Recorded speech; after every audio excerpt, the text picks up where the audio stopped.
আসসালামু আলাইকুম। আজকে আমরা দেখব বিসিএস রিটেনের ইংলিশ রিটেনের একটি ক্রুশিয়াল অংশ, সেটা হচ্ছে পাংচুয়েশন।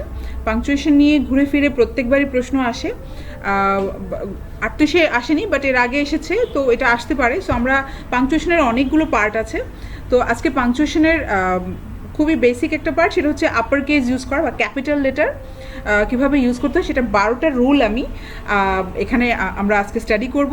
এবং মেক শিওর আপনি এই সিরিজটার সাথে থাকবেন, কারণ পাংচুয়েশনের ছোটো ছোটো অনেকগুলো ভিডিও আসবে। Comma, how to use comma, semicolon কখন হবে, কোটেশন মার্কস, তারপরে কোয়েশ্চেন মার্ক, যত যা আছে সবগুলো নিয়ে ছোটো ছোটো অনেকগুলো ভিডিও হবে। So stay tune. পরীক্ষার আগে অবশ্যই একবার হলেও রুলসগুলো দেখে যাবেন, তাহলে আপনাদের কি হবে, পরীক্ষাতে অ্যাওয়্যার থাকবেন। আমরা সাবকনশিয়াস মাইন্ডে যে ভুলগুলো করি সেগুলো আর হবে না।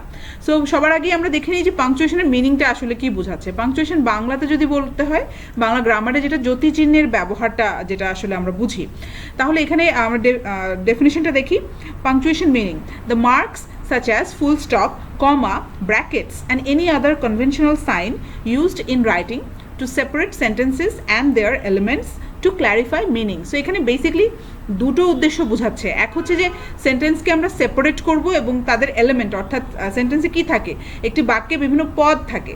সো এখানে হচ্ছে যে আমরা পার্টস অফ স্পিচটাকে কীভাবে আলাদা করব, সেটা একটা পারপাস পাংচুয়েশনের। এবং আরেকটি পারপাস হচ্ছে মেইনলি ক্ল্যারিফাই মিনিং, অর্থাৎ মিনিংটাকে ক্ল্যারিফাই করার জন্য পাংচুয়েশন ইউজ করা হয়। আচ্ছা, লেটস মুভ অন। আচ্ছা, আপার কেস বা capital letter. Number 1, the first letter of the sentence. সবার প্রথমে যেটা হবে যে প্রথম যেই লেটারটা সেন্টেন্সের, এটা আমরা সবাই জানি। তারপর আমরা দেখে নিই, এটা একটা ওয়ান অফ দি রুলস। আমি 3টা উদাহরণ দিয়েছি, প্রত্যেকটারই আমি 3টি করে উদাহরণ দিয়েছি। সো যখনই রুল শিখবেন, একটা জিনিস মাথায় রাখবেন, রুল শুধু একবার শিখবেন এবং এক্সাম্পলগুলো মনে রাখবেন। এক্সাম্পল যদি মুখস্থ করতেই হয়, এক্সাম্পল দিয়ে মুখস্থ করবেন। একটি এক্সাম্পল যদি মুখস্থ করেন, আপনার সারা জীবন সেই রুলটা মনে থাকবে। আমরা যেটা ভুলটা করি, ঠিক উল্টাটা করি। আমরা গ্রামার শিখতে যেয়ে রুলগুলো মুখস্থ করি, এই জন্য কখনোই গ্রামার কিন্তু মনে থাকে না। আচ্ছা, আমরা এক্সাম্পলগুলো দেখি। 1 নম্বর হচ্ছে, the people of Britain are fond of having tea. এখানে দি হচ্ছে একটি আর্টিকেল, শুরুতে টিটা এই জন্য আপার কেস হয়েছে। Number 2, they came, sat down and had dinner. They এখানে থার্ড পারসন, কিন্তু যেহেতু শুরুতে, এই কারণে এটা ক্যাপিটাল লেটারে হয়েছে। Number 3, Labanya will try to tone down the gravity of the conflict. Labanya হচ্ছে এখানে প্রপার নাউন, কিন্তু এখানে দেখেন যেহেতু শুরুতে, এই কারণে এটা ক্যাপিটাল লেটার হয়েছে। এটা কিন্তু প্রপার নাউনের জন্য হতো, বাট শুরুতে থাকলে আর কি রুলটা হচ্ছে এটা যে শুরুর যে শব্দটা, সেই শব্দের প্রথম লেটারটা আপার কেসে হবে। আচ্ছা, নাম্বার 2, রুল নাম্বার 2 হচ্ছে, the first letter of month, day, week and holiday. এটা আমরা মোরালে সবাই জানি, কিন্তু ভুলটা হয় হলিডেতে, অর্থাৎ যে কোনো হলিডের ক্ষেত্রেও কিন্তু আমাদের আপার কেস হবে। আমরা উদাহরণটা দেখি। নাম্বার 1, মাসের ক্ষেত্রে দেখেন, in January, the day after the returning day of Bangabandhu Mohammad Asif died. এখানে জানুয়ারি এটা আমরা পারি, বাট এই যে দ্য রিটার্নিং ডে অফ, প্রত্যাবর্তন যে দিবস, স্বদেশ প্রত্যাবর্তন দিবস বঙ্গবন্ধুর, সেটা কিন্তু একটা মেমোরেবল ডে, রাইট? এটা হলিডে না হোক, বাট এটা একটা মেমোরেবল ডে। সো এই কারণে এটা কিন্তু এগুলো আমাদের আপার কেসে দিতে হবে। Number 2, on the last Saturday afternoon in December. এই যে স্যাটারডে আমরা জানি যদি দিন হয়, আবার এই যে ডিসেম্বর মাস হয়, এটাও আমরা জানি। The day before the intellectual martyr day, my boss was having a barbecue for all the employees. এই যে এখানেও দেখেন একটু দিবস, আমরা জানি শহীদ বুদ্ধিজীবী দিবস 14 ডিসেম্বর, সেইটার জন্য কিন্তু এখানে প্রত্যেকটা শব্দের প্রথম যে লেটারটা, সেটা কিন্তু আপার কেসে হলো। Number 3, he came to meet me on Tuesday in March 2019। এটা আমরা জানি, বাট একবার যে এক্সাম্পলগুলো দেখলে আপনার যেটা হবে যে আপনি অ্যাওয়্যার থাকবেন। পরীক্ষার হলে আমাদের কিন্তু জানা জিনিসই ভুল হয়। সো এই ভিডিওটার পারপাসটা কিন্তু আমরা বুঝতে হবে। আপনি এগুলো সবই আমরা মনে করলে হবে না যে আমরা পারি, এগুলো দেখার দরকার নেই। একবার অবশ্যই make sure you go through before you sit for the exam. আচ্ছা, রুল নাম্বার 3 নম্বর রুলটা হচ্ছে, the first letter of the direct quotation. মানে আপনি যখন প্রত্যক্ষ উক্তি হবে, এটা কিন্তু পরোক্ষ না, পরোক্ষ হলে কিন্তু আমাদের লাগছে না। যখনই প্রত্যক্ষ কোনো উক্তি দেওয়া হয়, সেক্ষেত্রে কিন্তু প্রথম যেই লেটার শব্দ, সেটার কিন্তু ফার্স্ট লেটারটা আপার কেসে হবে। দ্য টিচার সেইড, এক্সাম্পল 1 হচ্ছে, the teacher said, comma, quotation মার্কসে দে আর কাজিনস। দেখেন এখানে যদি হতো দ্য টিচার সেড দ্যাট, তাহলে কিন্তু এটা পরোক্ষ কোটেশন হয়ে যেত, তাহলে কিন্তু আমাদের আর লাগছে না। যেহেতু এটা নতুন একটা সেন্টেন্স আমরা এখানে দেখাচ্ছি, সো এখানে আপার কেস হবে। একইভাবে পরের দুটো এক্সাম্পল আমরা দেখি। Number 2, Sunoy said that said she is not responsible for the accident. Number 3, the finance minister declared we are signing with USA soon. 4 number rule, proper noun এবং প্রোনাউন আই, অর্থাৎ যদি কোনো প্রপার নাউন হয় সেক্ষেত্রে আপার case হবে প্রথম লেটারটা, আর যদি প্রোনাউন হয় আয়ের ক্ষেত্রে আমরা দেখি উদাহরণ দেখি, Maisha and I are not responsible for doing that. Maisha এখানে দেখেন প্রপার নাউন, আর আই হচ্ছে প্রোনাউন, মানে যখন আপনি আমি বোঝাবো এখানে কিন্তু ছোট হাতের আই দিলে কিন্তু এটা হবে না, মানে যখন আমরা ব্যক্তি আই বোঝাচ্ছি আমি, এটা অলওয়েজ আপার কেস হবে। Number 2, last year I visited Paris, Paris এখানে প্রপার নাউন আর আই হচ্ছে প্রোনাউন আই, আমি বুঝাচ্ছি। Number 3, they like Mexican food very much. So এগুলো বোঝা যাচ্ছে, জাস্ট উদাহরণগুলো আপনি একবার মনোযোগ দিয়ে উদাহরণগুলো দেখবেন শুধু। আচ্ছা, 5 নম্বর rule, name of a company but use lower case in writing types of product. এখানে একটা রুলে আসলে দুটো রুল অন্তর্নিহিত আছে। দেখেন, যখন কোম্পানির নেম হবে সেক্ষেত্রে আপার কেস হবে, বাট যখন প্রোডাক্টের নাম হবে, বিভিন্ন প্রোডাক্ট, টাইপস অফ প্রোডাক্ট, তখন কিন্তু লোয়ার কেস হবে। আমরা উদাহরণে চলে যাই। Number 1, I want to buy a Samsung computer. আপনি এখানে স্যামসাংটা কোম্পানির নেম, বাট দেখেন কম্পিউটার কিন্তু আবার লোয়ার কেসে হয়েছে, কারণ computer is a type of product. স্যামসাংয়ের তো অনেকগুলো প্রোডাক্ট আছে, তাই না? মোবাইল আছে, টিভি আছে, কম্পিউটার। সো এখানে অনেকগুলো প্রোডাক্টের মধ্যে একটা প্রোডাক্ট হচ্ছে কম্পিউটার, সো এটা লোয়ার কেসে হবে। সো একইভাবে যেখানে এক্সপ্লেনেশন করেছি ব্র্যাকেটে, Samsung is a name of a company but computer is a type of a product. So একই সাথে মনে রাখতে হবে, আমরা কিন্তু সাথে সাথে কম্পিউটারটাকে বড় হাতের সি কিন্তু দিব না। Number 2, I am thinking of taking Fresh drinking water. দেখেন, ফ্রেশ যেহেতু ব্র্যান্ড নেম এ কারণে আপার কেস হলো, বাট ড্রিঙ্কিং ওয়াটার কিন্তু টাইপ অফ প্রোডাক্ট, সো এখানে সব lower case. Number 3, Sumi wants to buy a Mac computer. আচ্ছা, ডোন্ট, এখানে আবার একটা রুল আছে যে ডোন্ট কোনটা করা যাবে না। However, don't use capitalisation in the first letter of a season. আমরা যদি ঋতুর নাম বলি তখন কিন্তু মনে হতে পারে ও আচ্ছা এটা একটা নাম, এটা কিন্তু প্রপার নাম হিসেবে আমরা কিন্তু দিয়ে দিলে হবে না, এখানে কিন্তু আপার কেস হবে না। আমরা উদাহরণ দেখি। Number 1, most people feel light bodied in the spring. এই যে দেখেন বসন্ত, স্প্রিং কিন্তু আমরা ক্যাপিটাল লেটার হচ্ছে না, এখানে কিন্তু লোয়ার কেস হচ্ছে, স্প্রিংয়ের এস কিন্তু ক্যাপিটাল হচ্ছে না। Number 2, if winter comes can spring be far behind. অর্থাৎ এই যে উইন্টার, দুটো ঋতুর নাম দেওয়া আছে, দেখেন কোনোটাই কিন্তু আপার কেস হচ্ছে না, লোয়ার কেস হচ্ছে। Number 3, the autumn is one of my favourite seasons. আচ্ছা, rule number 6, use capital letter in all words if you write the name of an organisation. যদি আমরা জানি মোরালেস এটা ইউজটা খুব বেশি দেখা যায়, যে কোনো পেপার দেখলে আপনি দেখবেন যে সবগুলোর প্রথম যেই শব্দটা কোনো একটা ইনস্টিটিউশনের নাম বা কোনো একটা সংস্থার নাম যদি হয় আপার কেসে হয়। আমরা উদাহরণ দেখি। Number 1, I studied in Nazmul Haque High School but Nippon Radio. এটা আবার আগের রুলের যেন আমরা কনফিউশন না করি, এই কারণে আবার আমি ব্র্যাকেটে দিয়ে দিয়েছি যে আমি নজমুল হক হাই স্কুলে পড়েছি। সো এখানে প্রত্যেকটা শব্দে দেখেন আপার কেসে হলো প্রথম লেটারটা, বাট যদি এখানে কোনো ব্র্যান্ড নেম থাকতো সেক্ষেত্রে কিন্তু আবার পরেরটা লোয়ার কেসে হতো। আচ্ছা, number 2, he had a training programme at Samsung Training Centre. একইভাবে দেখেন যেহেতু একটা ট্রেনিং সেন্টার, একটা অর্গানাইজেশনের নাম, সো প্রত্যেকটা লেটার, শুরুর লেটারটা কিন্তু ক্যাপিটাল লেটারে হলো। Number 3, she was at seafoods training centre. আচ্ছা, rule number 7, first letter of the name of associations, unions, clubs, political groups, religions etcetera. অর্থাৎ যদি কোনো সংগঠন, কোনো ইউনিয়ন, ক্লাব এগুলোর বা ধর্ম, এই নামগুলোর ক্ষেত্রে কিন্তু আবার আপার কেস হচ্ছে। আমরা উদাহরণ দেখি। 1 নম্বর হচ্ছে the Real Madrid club has one many tournaments last year. গত বছরে রিয়াল মাদ্রিদ ক্লাব, যে দেখেন এটা একটা ক্লাব বা যে সংগঠন, হ্যাঁ, ইউনিয়ন টাইপের, এগুলো কিন্তু প্রত্যেকটা আবার আপার কেসে হচ্ছে।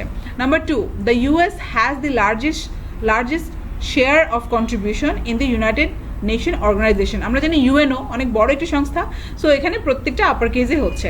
3 হচ্ছে this conflict will be settled by International Football Association, IFA, যেটা প্রত্যেকটা শুরুতে আপার কেস হবে। আচ্ছা, rule number 8, name of specific course. যদি কোনো কোর্স স্পেসিফিক করে দেওয়া হয় সেক্ষেত্রে কিন্তু আপার কেস হবে। হ্যাঁ, আমরা এক্সাম্পলে চলে যাই। নাম্বার 1 হচ্ছে the university offers English literature and ELT every year. দেখেন এখানে একটা স্পেসিফিক কোর্স, ইংরেজি সাহিত্য, হ্যাঁ, এই কারণে কিন্তু এটা প্রথমটা আপার কেসে হলো। ইএলটি এটা একটা স্পেসিফিক কোর্স, সো এখানে অবশ্যই এগুলো ক্যাপিটাল লেটারে হবে। Number 2, he didn't take Applied Linguistics this semester. Applied linguistics কিন্তু একটা স্পেসিফিক একটা কোর্স, একদম নির্দিষ্ট কোর্স। সো এটা যেহেতু কোর্সের নাম, সো এটা আপার কেজে হলো। Number 3, this university will offer socio linguistics this ইয়ার। আচ্ছা, একইভাবে এটার একটা আরেকটি রুল আছে অন্তর্নিহিত যে however this use lower case if name of the course is not certain. এখন কোর্সের নাম হলেই কিন্তু আবার আপার কেজে হবে না। এখানে একটা দেখেন আরেকটি এক্সেপশন আছে, যদি সার্টেন না হয়, অর্থাৎ এর আগে আমরা দেখলাম স্পেসিফিক কোর্স, কিন্তু যদি কোর্সটা স্পেসিফিক না হয়, একটা ক্রাইটেরিয়ার মধ্যে পড়ে, সেক্ষেত্রে কিন্তু আপনি আবার আপার কেস দিলে হবে না। আমরা উদাহরণ দেখলে বুঝতে পারবো। Number 1, the university offers many psychology course. অর্থাৎ সাইকোলজি কোর্সের মধ্যে অনেকগুলো ভাগ থাকতে পারে, অনেকগুলো ডিপার্টমেন্ট থাকতে পারে। সেক্ষেত্রে কিন্তু যেহেতু স্পেসিফিক না, একটা ক্যাটাগরি বোঝাচ্ছে, ক্রাইটেরিয়া, সাইকোলজি ক্রাইটেরিয়া, এই কারণে কিন্তু এটা লোয়ার কেস হবে। Number 2, do you know any expert in applied linguistics course. Applied linguistics কিন্তু স্পেসিফিক কোনো বোঝাচ্ছে না, এখানে কিন্তু একটা জেনারেল ক্রাইটেরিয়া বোঝাচ্ছে। সো এখানে কিন্তু যেমন এই কোর্সেস, এই পরের পদটা দেখলেই বুঝতে পারবেন এটা কিন্তু জেনারেল বোঝাচ্ছে, এটা কিন্তু স্পেসিফিক বোঝাচ্ছে না। সো এখানে লোয়ার কেস হচ্ছে। Number 3, the teacher teaches plenty of semantics courses. অর্থাৎ সিম্যান্টিক্সের মধ্যে অনেকগুলো কোর্স থাকতে পারে, সে আসলে এই ক্রাইটেরিয়ার পড়ায়, এটাই বোঝাচ্ছে। আচ্ছা, রুল নাম্বার 9 নম্বর রুলটা হচ্ছে নেম অফ নেশন ল্যাঙ্গুয়েজ। এটা আমরা মোরালেস সবাই জানি, বাট একবার একটু দেখে নিব যে ল্যাঙ্গুয়েজ কোথায় বোঝাচ্ছে। ল্যাঙ্গুয়েজের ক্ষেত্রেও কিন্তু আপার কেস হবে। Number 1, his Polish accent is highly appreciated. এই যে অ্যাকসেন্ট, কিন্তু আমরা আসলে ভাষার ক্ষেত্রেই কিন্তু অ্যাকসেন্ট থাকে, আমেরিকান অ্যাকসেন্ট, ব্রিটিশ অ্যাকসেন্ট আমরা বলি না। সো এক্ষেত্রে ল্যাঙ্গুয়েজ যেহেতু বোঝাচ্ছে, এখানে কিন্তু শুধু পি কিন্তু লোয়ার কেস দিলে হবে না, এটা আপার কেস হবে, পোলিশ অ্যাকসেন্ট। আচ্ছা, number 2, the British people want Brexit. এখানে আবার নেশন বোঝাচ্ছে, দ্য ব্রিটিশ পিপল যেহেতু আছে, সো এটা আপার কেস হচ্ছে। Number 3, the American books are very expensive. এখানেও কিন্তু নেশন বোঝানো হচ্ছে, এই কারণে আপার কেস হচ্ছে। আচ্ছা, রুল নাম্বার 10 নম্বর রুলটা হচ্ছে name of historical events or historical period. এই জিনিসটা আমাদের মাথায় রাখতে হবে। পিরিয়ডটা মনে থাকলেও হিস্টোরিক্যাল ইভেন্টস কিন্তু মনে থাকে না আমাদের আপার কেস ইউজের ক্ষেত্রে। আমরা দেখে নিই উদাহরণ। Number 1, Geoffrey Chaucer রোট many pieces of poem in middle English period. আচ্ছা, মিডল ইংলিশ পিরিয়ড আমরা জানি যে ইংলিশ লিটারেচারে অনেকগুলো ধাপ ছিল, অনেকগুলো পিরিয়ড ছিল। সো এই কারণে এটা কিন্তু প্রত্যেকটা দেখেন আপার কেসে হলো, প্রত্যেকটা লেটারের। আচ্ছা, number 2, the Elizabethan period was named after queen Elizabeth. তো এলিজাবেথান পিরিয়ড যেহেতু একটা পিরিয়ডের নাম, সো এখানে কিন্তু আপার কেস দিতে হয়েছে। Number 3, many labourers died in Savar tragedy. এই যে দেখেন, এটা ইম্পর্টেন্ট, এটা মনে থাকে না। সাভার ট্র্যাজেডি কিন্তু একটা ট্র্যাজিক ইভেন্ট ছিল এবং একটা হিস্টোরিক্যাল ইভেন্ট, কারণ এটার পরে মানে এটা ইতিহাসে একদম মেমোরেবল হয়ে থাকবে এবং এটা একটা টার্নিং পয়েন্ট ছিল। এরপরেই কিন্তু যে গার্মেন্টসের ইন্ডাস্ট্রির উপরে কিন্তু অনেক বেশি অ্যালায়েন্স গ্রুপ, তারপরে আরও যেই আমেরিকান যে ইগুলো আছে, অ্যালাইড যে গ্রুপগুলো আছে, তারা কিন্তু অনেক বেশি নজরদারি চালু করে এবং তারপরে কিন্তু জিএসপি সুবিধাটা আমাদের দেশ কিন্তু বঞ্চিত হয়। সো এটা অনেক বড় একটা ইভেন্ট ছিল। সো এই কারণে কিন্তু আমরা এটা কিন্তু ভুলে যাব যে এটা হয়তো আপার কেস দিব না, বাট এটা মনে রাখতে হবে যদি কোনো হিস্টোরিক্যাল ইভেন্ট হয়, হ্যাঁ, সাভার ট্র্যাজেডি, সেক্ষেত্রে কিন্তু এটা আপার কেস হবে। 11 নম্বর রুল হচ্ছে use capital letter to indicate geographical location. এটা খুবই ইম্পর্টেন্ট। জিওগ্রাফিক্যাল লোকেশনের ক্ষেত্রে ক্যাপিটাল লেটার হবে। অ্যাট দি সেম টাইম দেখেন 12 নম্বর রুলটা কিন্তু এটার সাথেই যায়, হ্যান্ড ইন হ্যান্ড, যে লোয়ার কেস হবে যদি ডিরেকশন বোঝায়। আপনি জিওগ্রাফি একবার মনে রাখি যেন সবগুলো আবার আপার কেস দিয়ে দেবেন না। যদি জিওগ্রাফিক্যাল লোকেশন হয় সেক্ষেত্রেই শুধুমাত্র ক্যাপিটাল লেটার হবে। আমরা উদাহরণ দেখলে বুঝতে পারবো। Number 1, he lives in the east of the country. দেখেন এখানে কিন্তু একটা ভৌগোলিক অবস্থান বোঝাচ্ছে যে দেশের পূর্ব দিকে, সেক্ষেত্রে কিন্তু এটা আপার কেসে হলো। Number 2, the west of the room has nicely been decorated. এটাও কিন্তু রুমের কিন্তু পশ্চিম পাশটা বোঝাচ্ছে, সো একটা জিওগ্রাফি বোঝাচ্ছে, geographical position. Number 3, the south of the country has the natural beauty. হ্যাঁ, কিন্তু দেখেন একইভাবে লোয়ার কেস হবে যদি আপনি ডিরেকশন দেখান যে পূর্ব পাশ, দক্ষিণ পাশ। উদাহরণ হচ্ছে go south, then turn north and then turn south again. আপনি যদি কাউকে জিজ্ঞেস করেন যে মসজিদটা কোন পাশে, সে হয়তো বললো আগে দক্ষিণ দিকে যান, তারপরে উত্তর দিকে যান, তারপরে আপনি আবার দক্ষিণে মোড় নেন, সেক্ষেত্রে কিন্তু আবার আমরা ওই রুলে কিন্তু আমরা ক্যাপিটালে দিব না, অবশ্যই এগুলো কিন্তু আবার স্মল লেটারে হবে। So that's it for today. I hope যে এই রুলসের যে এই পদক্ষেপটা আমি এই কারণে নিয়েছি যে রুলগুলো একবার দেখে গেলে কিন্তু আমাদের যেহেতু অনেক বেশি কমিউনিকেটিভ রাইটিং, সো এই কমিউনিকেটিভ রাইটিংয়ে কিন্তু আমাদের সাবকনশিয়াস মাইন্ডেই ভুল হয়। আমরা হয়তো জানি সবগুলোই, কিন্তু আমরা দেখা যাবে এই ইউজগুলো মনে থাকবে না, আমরা ইউজ করতে ভুল করে আসবো। সো মেক শিওর পরীক্ষার আগে অবশ্যই একবার গো থ্রু করবেন, আপনি তখন অ্যাওয়্যার থাকবেন এই ভুলগুলো হবে না। আর don't forget to download the PDF file. হ্যাঁ, আমরা চেষ্টা করি প্রত্যেকটা ভিডিওর নিচেই পিডিএফ ফাইলটা দিয়ে দিতে। আমরা যেসব ম্যাটেরিয়াল ইউজ করি সেগুলোর পিডিএফ আপনারা লিঙ্কে পেয়ে যাবেন এবং বাসায় প্র্যাকটিস করতে আপনাদের সুবিধা হবে। ওকে, থ্যাংক ইউ সো মাচ।